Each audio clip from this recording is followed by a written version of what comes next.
இயேசுவே நன்றி. Hallelujah. Praise the Lord. Praise you, Jesus. Hallelujah. இரத்தத்தால் எங்களை கழுவும் ஆண்டவரை, தூய்மையாக்கும், விடுதலை தாரும். அனைத்து விதமான கட்டுகள் உடைக்கப்பட்டதுமானவரை, ஞானத்தை பொழிந்தருளும். Bind and cast every unclean spirit, Father, in the mighty name of Jesus. ஜீவ தண்ணீரை எங்கள் மேல் ஊற்றும் ஆண்டவரே, இயேசுவே நன்றி. இரத்தத்தால் எங்களை கழுவும் ஆண்டவரை, தூய்மையாக்கும், விடுதலை தாரும்.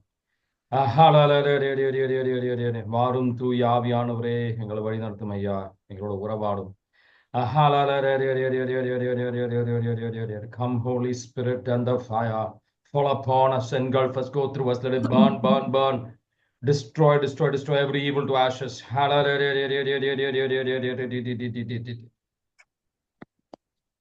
இயேசுவே நன்றி. Hallelujah. Praise the Lord. Praise you, Jesus. Thank you, Jesus.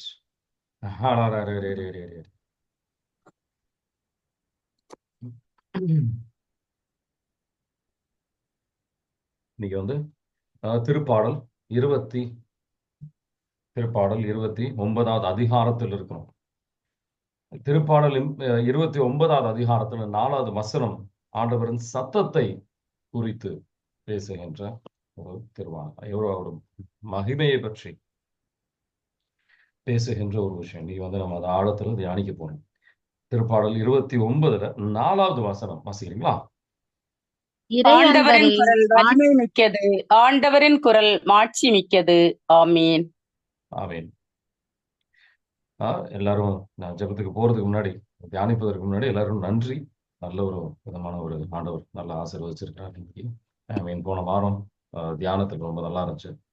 இன்னைக்கு இந்த வசனத்தை வாசிக்கும் போது ஆண்டவரின் சத்தம் எவ்வளவு பிரம்மாண்டமாக இருக்கின்றது அப்படின்னு நம்ம தியானிக்கும் போது நமக்கு மனசுல வர வேண்டிய ஒரு விஷயம் என்னவாக இருக்கும்? விடுதலை பயண நூல் 20வது அதிகாரம். அவர் கட்டளைகளை மக்களுக்கு கட்டளைகளை கொடுக்கும் போது அவர் எந்த விதத்துல அந்த கட்டளைகள் மக்களுக்கு போய் சேருகின்றது. இடி முழக்கமாகவும் இந்த மலை வந்து அங்க புகை மலையிலிருந்து புகை வரா மாதிரியும் மக்கள் வந்து நடுங்குகின்றார்கள். விடுதலை பயண நூல் 20வது அதிகாரம் 18வது வசனம் வாசிக்கிறீங்களா? மக்கள் அனைவரும் இடி மின்னல்களையும் எக்கால முழக்கத்தையும் புகையையும் மலையையும் கண்டனர். கண்டு மக்கள் நடுநடுங்கி தூரத்தில் நின்று கொண்டு ஆமீன். ஆமீன். ஸோ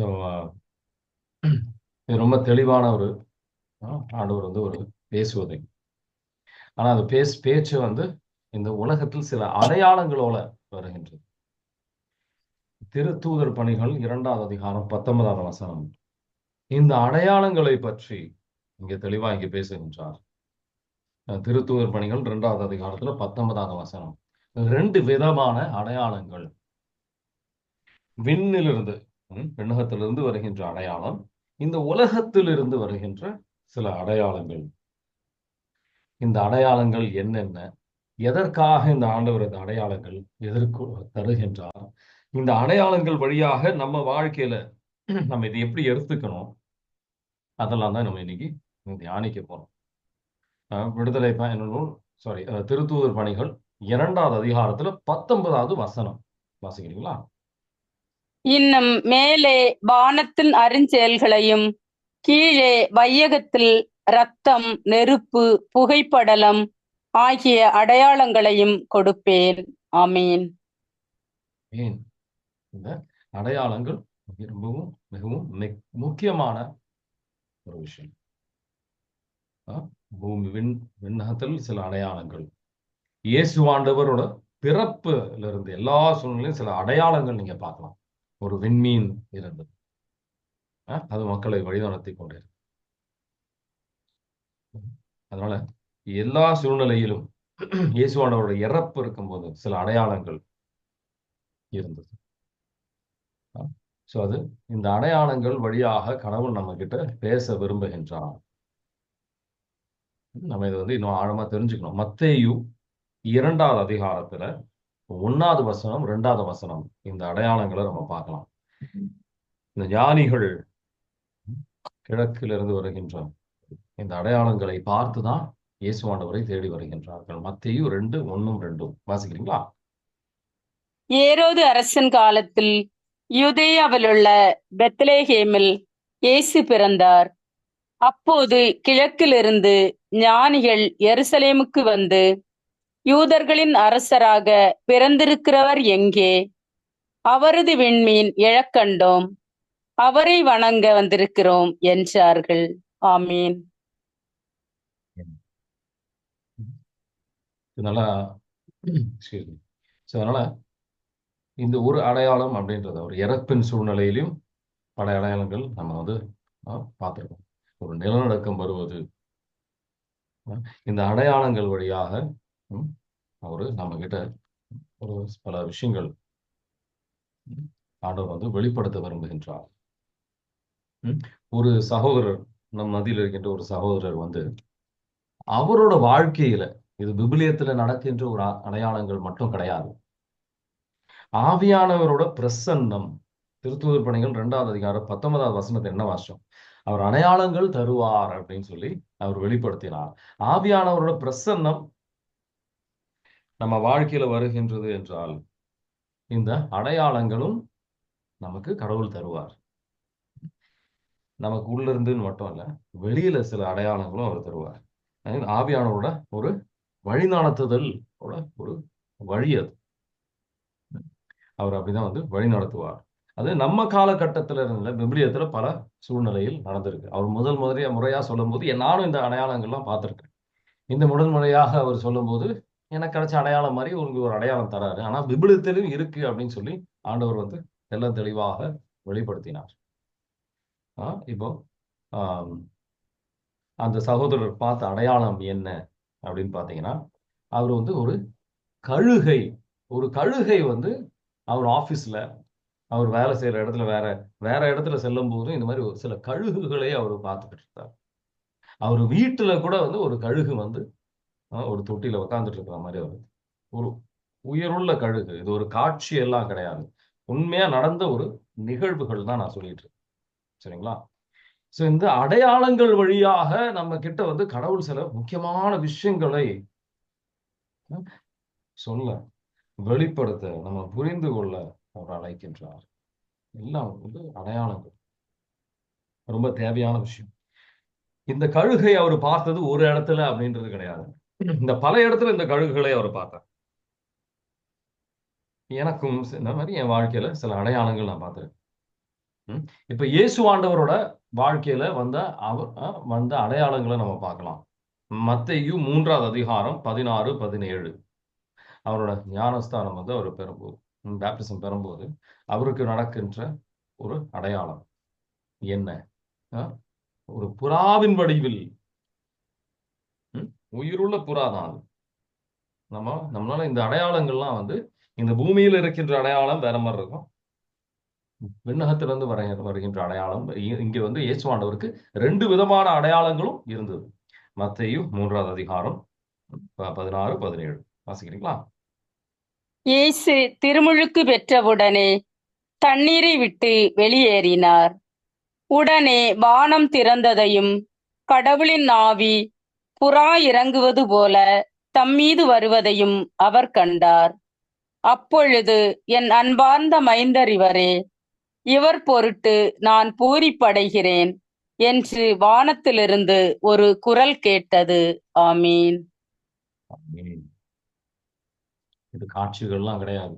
இயேசு ஆண்டவர் மேல வந்து உண்மையான ஒரு புறா வந்து அங்க உட்கார்ந்துட்டு, அவர் அது காட்சின்னு கூட சொல்லணும். இந்த அடையாளத்தோட நோக்கம் என்ன? இந்த அடையாளத்தோட நோக்கம் என்ன? இணை சட்ட நூல் 31வது அதிகாரத்தில் 6வது வசனம். இந்த கழுகின் வழியாக அந்த பிரதருக்கு கொடுத்த அடையாளம் வழியாக ஆண்டவர் என்ன சொல்ல விரும்பினார்? இணைச்சட்ட நூல் 31ல 6வது வசனம். 6வது வசனம். வலிமை பெறு, துணிவு கொள், அஞ்சாதே, அவர்கள் முன் நடுங்காதே, ஏனெனில் உன் கடவுளாகிய ஆண்டவரே உனக்கு முன் செல்பவர்.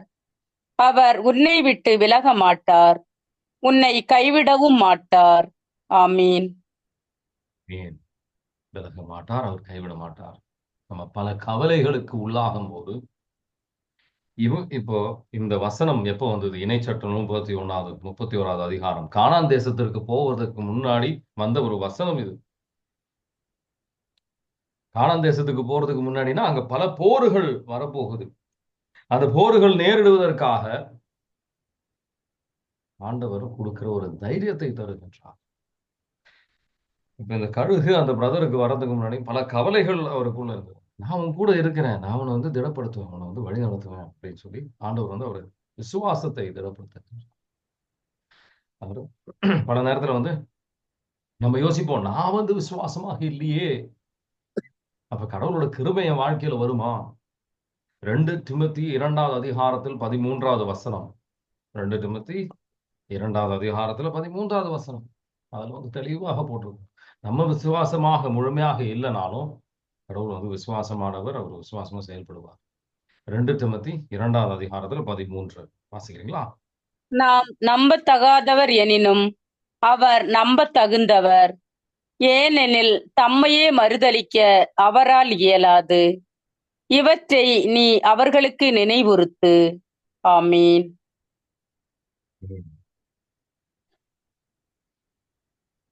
இது கடவுளா தருகின்ற அடையாளங்களை பத்தி நம்ம பார்ப்போம்.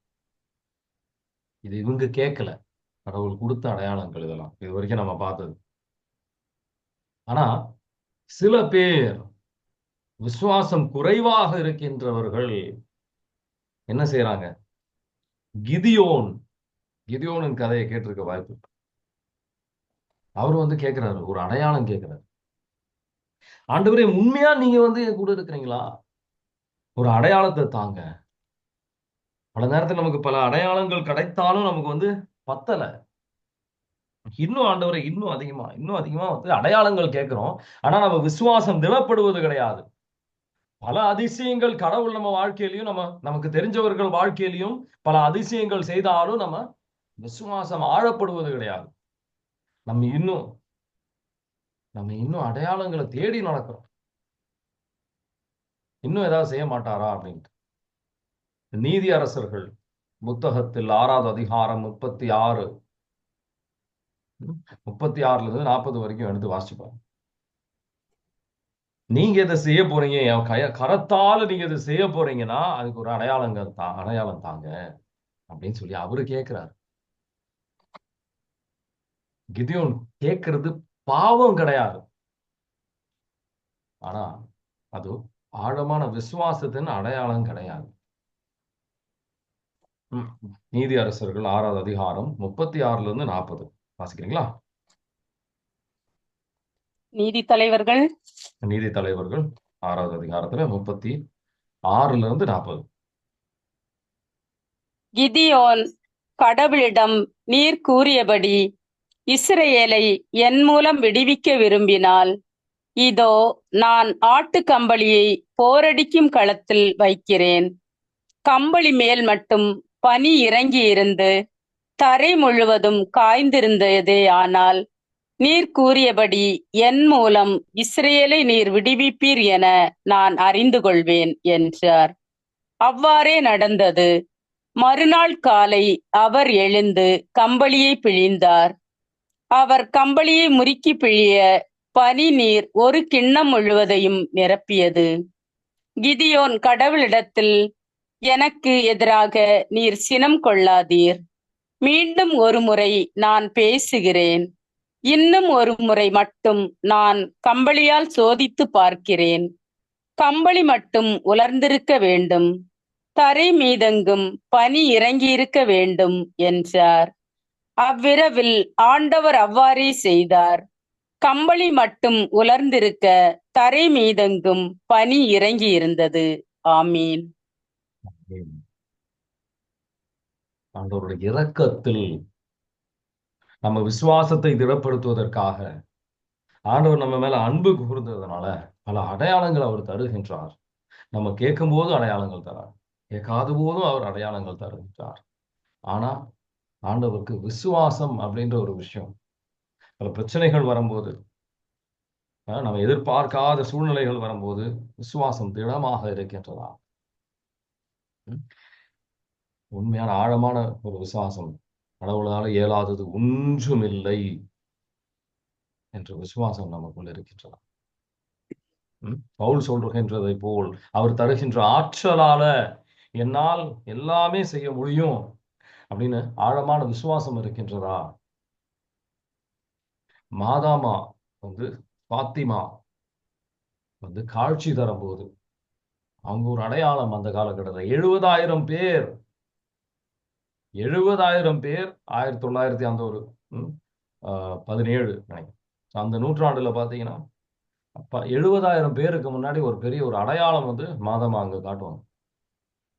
ஆனாலும் இப்போ நம்பிக்கையை யூரோப்ல இப்ப இருக்கா? ரொம்ப கம்மி. பலவிதமான அடையாளங்கள் கடவுள் தருகின்றார். நம்ம காலகட்டத்திலையும் அவர் அடையாளம் தருவதற்கு அவர் தயாராக இருக்கின்றார். ஆனா நம்ம விசுவசிக்க நம்ம தயாரா? ஆண்டவர் கேட்கிற கேள்வி இதுதான். எதை தேடி செல்கின்றோம்? யோவான் நற்செய்தி 6வது அதிகாரத்துல 30வது வசனம் எடுத்து வாசித்து பாருங்க. யோவான் நற்செய்தி 6வது அதிகாரத்துல 30வது வசனம். அடையாளங்களை பத்தி இயேசு ஆண்டவரே பேசுறார். அவர்கள் நாங்கள் உம்மை கண்டு உம்மை நம்பும் வகையில் நீர் என்ன அரும் அடையாளம் காட்டுகிறீர்? அதற்காக என்ன அரும் செயல் செய்கிறீர்? ஆமீன். இந்த அடையாளங்களை நம்மை தேடி செல்கின்றோம். அங்க ஒரு அதிசயம் நடக்குதா, நம்ம அதை தேடி செல்கின்றோம்.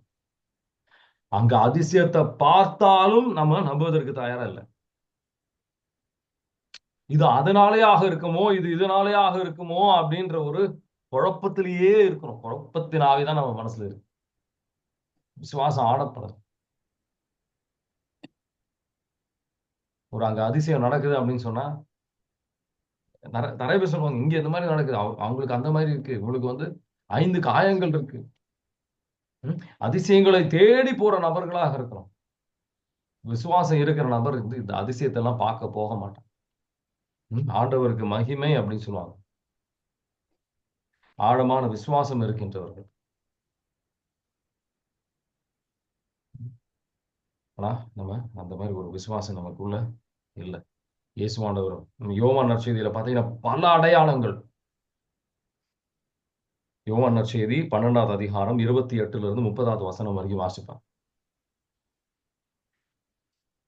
அப்பா இயேசுவாண்டவர் அப்பா கிட்ட ஜெபிப்பார். விண்ணக தந்தை ஒரு அடையாளத்தை தருவார். அப்ப உடனடியா ஒரு அடையாளம், இடி முழக்கம் வந்த மாதிரி விண்ணக தந்தை பேசுவார். அவர் யோவான் நற்செய்தி 12வது அதிகாரத்துல 28ல இருந்து 30 வாசிக்கிறீங்களா? தந்தையே உம்பெயரை மாட்சிப்படுத்தும் என்றார். அப்போது வானிலிருந்து ஒரு குரல், மாட்சிப்படுத்தினேன், மீண்டும் மாட்சிப்படுத்துவேன் என்று ஒலித்தது. அங்கு கூட்டமாய் நின்று கொண்டிருந்த மக்கள் அதை கேட்டு அது இடி முழக்கம் என்றனர். வேறு சிலர் அது வானதூதர் ஒருவர் அவரோடு பேசிய பேச்சு என்றனர். இயேசு அவர்களை பார்த்து, இக்குரல் என் பொருட்டு அல்ல, உங்கள் பொருட்டே ஒலித்தது. ஆமீன். யாரை பொருட்டு? இந்த மக்களை பொருட்டு. இயேசுவாண்டவருக்காக இல்லை, நமக்காக அவர் பல அடையாளங்களை தருவதற்கு தயாரா இருக்காங்க. அந்த மக்கள் நம்பினார்கள். விண்ணகத்திலிருந்து தந்தை பேசிட்டுமே அவங்க நம்பல. விண்ணக தந்தையே பேசியிருக்கிறார் நேரடியா. நம்பிக்கை இருக்கா? இல்ல. கட்டளைகளை கொடுக்கும் போது கடவுளை நேரடியா பேசுறாரு. ஒரு 40 நாள் கூட தாங்கல. 40 நாள் 30 நாள் கூட தாங்கல. உடனடியா சிலை வழிபாடுக்கு செல்கின்றார். அடையாளங்கள்னால இல்லை, ஆண்டவரோட இந்த உறவுக்கு இருக்கின்ற தாகத்தினால மட்டும்தான் அவர் சீரர்களாக நம்ம மாற முடியும். அவர் வார்த்தை உள்வாங்கி நம்ம வாழும்போதுதான் அவர் சீரர்களாக நம்மளால வாழ முடியும். நம்ம வார்த்தை உள் வாங்குவது கிடையாது, அடையாளங்களை தேடி செல்கின்றோம். கோபம், இயேசு ஆண்டவர் கோபம் நிறைய இடத்துல கோபப்படலைங்க. நாங்க விசுவாசத்தை பார்க்காத கோபம், அழுகை எல்லாம் இயேசு ஆண்டவருக்கு வருகின்றதை நீங்க பார்க்கணும். மத்தேயு 17வது அதிகாரம் 15ல இருந்து 17. இயேசு ஆண்டவர் கோபப்படுகின்றதை பார்க்கிறோம். யாருக்கு எதிரா? இந்த மக்களுக்கிட்ட கூட கிடையாது, சீடர்களுக்கு எதிராக அவர் கோபப்படுகின்றார். அவிசுவாசிகளே, விசுவாசம் இல்லாதவர்களே அப்படின்ட்டு. ஏன் அப்படின்னு ஆராய்ந்து பார்த்தீங்கன்னா ஆழமான விஷயங்கள் நீங்க புரிஞ்சுக்கலாம். மத்தேயு 17:15-17 வாசிக்கிறீங்களா? ஐயா, என் மகனுக்கு இரங்கும். அவன் வலிப்பு நோயால் பெரிதும் துன்புறுகிறான். அடிக்கடி தீயிலும் தண்ணீரிலும் விழுகிறான். சீடர்களிடம் அவனை கொண்டு வந்தேன். அவனை குணமாக்க அவர்களால் முடியவில்லை என்றார். அதற்கு இயேசு, நம்பிக்கையற்ற சீரழிந்த தலைமுறையினரே, எவ்வளவு காலம் நான் உங்களோடு இருக்க இயலும்? எவ்வளவு காலம் நான் உங்களை பொறுத்து கொள்ள இயலும்? அவனை என்னிடம் இங்கே கொண்டு வாருங்கள் என்று கூறினார். கொண்டு வந்ததும் இயேசு அப்பேயை கடிந்து கொள்ளவே அது அவனை விட்டு வெளியேறியது. அந்நேரமே சிறுவன் குணமடைந்தான். பின்பு சீடர்கள் சீடர்கள் வந்து கேள்வி கேட்பாங்க, எங்களால ஏன் செய்ய முடியல அப்படின்னு. உங்க விசுவாசம் குறைவாலதான். இந்த மக்களோட விசுவாசத்தை பத்தி அவர் பேசல, சீடர்களோட விசுவாச குறைவை பத்தி தான் அவர் பேசுறார். பின்பு சீடர்கள் தனிமையாக இயேசுவை அணுகி வந்து, அதை ஏன் எங்களால் ஓட்ட இயலவில்லை என்று கேட்டார்கள். இயேசு அவர்களை பார்த்து, உங்கள் நம்பிக்கை குறைவுதான் காரணம். உங்களுக்கு கடுகளவு நம்பிக்கை இருந்தால் நீங்கள் இம்மலையை பார்த்து, இங்கிருந்து பெயர்ந்து அங்கு போ என கூறினால் அது பெயர்ந்து போகும். உங்களால் முடியாதது ஒன்றும் இராது என நான் உங்களுக்கு சொல்லுகிறேன். ஆமீன். விசுவாசிக்கல, விசுவாசம் இல்லாத இடத்துல வந்து ஆண்டவர் வந்து கோவப்படுகின்றார், வேதனைப்படுகின்றார். இவ்வளோ அது ஏன் வந்து முக்கியமா இங்க அதிகமா கோவப்படுவார் விசுவாசம் இல்லைன்னு சொல்லி. ஏன் அப்படின்னு பாத்தீங்கன்னா, இந்த 17வது அதிகாரத்துல தொடக்கத்தை வாசிக்கும் போது உங்களுக்கு புரியும். மேலான ஒரு அடையாளம், அற்புதமான அடையாளங்களை பார்த்து, டிரான்ஸ்பிகரேஷன் ஆஃப் ஜீசஸ், இயேசுவாண்டவரோட அவர் பிரம்மாண்டத்துல மகிமையில அவங்க பார்க்கறாங்க. அது பார்த்ததுக்கு அப்புறம் அவங்க ஆராதனைக்கு செல்கின்றார்கள். ஆனாலும் வந்து அவங்க விசுவாசம் திடப்படவில்லை. ஏன்னா அந்த அளவுக்கு அது முக்கியத்துவத்தை கொடுக்கல, அதை தியானிக்கவில்லை. அதனாலதான் மத்தேயு 17வது அதிகாரம் 2வது வசனத்திலிருந்து 7வது வசனம் வரைக்கும் வாசிக்கிறீங்களா? 18 பிரதர். இல்ல, 2-7. மத்தேயு 2-7, 6வது 17-7, 2-7. அங்கே அவர் தோற்றமாறினார். அவரது முகம் கதிரவனைப் போல் ஒளிர்ந்தது. அவருடைய ஆடைகள் ஒளி போன்று வெண்மையாயின. இதோ மோசேயும் எலியாயும் அவர்களுக்கு முன் தோன்றி இயேசுவோடு உரையாடிக் கொண்டிருந்தனர். பேதுரு இயேசுவை பார்த்து, ஆண்டவர், நாம் இங்கே இருப்பது நல்லது. உமக்கு ஒன்றும் மோசேக்கு ஒன்றும் 3 கூடாரங்களை அமைக்கட்டுமா? இது உமக்கு விருப்பமா என்றார். அவர் தொடர்ந்து பேசிக் கொண்டிருந்த போது ஒளிமயமான மேகம் ஒன்று அவர்கள் மேல் நிழலிட்டது. அந்த மேகத்தினின்று, என் அன்பார்ந்த மைந்தர் இவரே, இவர் பொருட்டு நான் பூரிப்படைகிறேன், இவருக்கு செவிசாயுங்கள் என்று ஒரு குரல் ஒலித்தது. ஆமீன். ஆமீன். அந்த குரலை கேட்ட உடனே சீடர்களுக்கு என்ன நடக்குது? பயப்படுறாங்க. அவங்க வந்து முகத்து மேல விழுந்து ஆராதனை செய்கின்றார்கள். பிரம்மாண்டமான ஒரு ஆண்டவரின் சத்தத்தை கேட்கின்றார்கள். இந்த சத்தத்தை, அது ஒரு அடையாளம். ஆண்டவர் அவர்களோடு இருக்கின்றார்கள், அவர் கைவிட மாட்டார், அவர் நம்மை உயர்த்த விரும்புகின்றார், அவர் விசுவசிக்க அழைக்கின்றார் அப்படின்றது. ஆண்டவரின் சத்தத்தை கேட்டா நீங்க விசுவாசத்துல ஆழப்படுவீங்களா? ஆழப்பட்டிருக்கணும். ஆனா அவங்க ஆழப்படவில்லை. திடமான விசுவாசம் கிடையாது. பல கேள்விகளுக்கு நம்ம இடம் கொடுக்கிறோம். நம்ம சிந்தனை திறனுக்கு, நாம் புரிதலுக்கு தான் அதிகமான முக்கியத்துவத்தை கொடுத்துருக்கிறோம். நமக்கு என்ன தெரியும், அதிகமா முக்கியத்துவத்தை கொடுக்கும். கடவுளின் ஞானத்தில் நம்ம நம்பிக்கை வைப்பது கிடையாது. அதனால கடவுள் அந்த விசுவாசம் திடப்படுவது கிடையாது. சாத்தானின் கூர் அம்புகளுக்கு நம்ம தவறான சிந்தனைகளுக்கு நம்ம அடிமையாக இருக்கின்றோம். இந்த உலக சார்ந்த சிந்தனையிலேயே நம்ம வாழ்ந்துகிட்டு இருக்கிறோம்.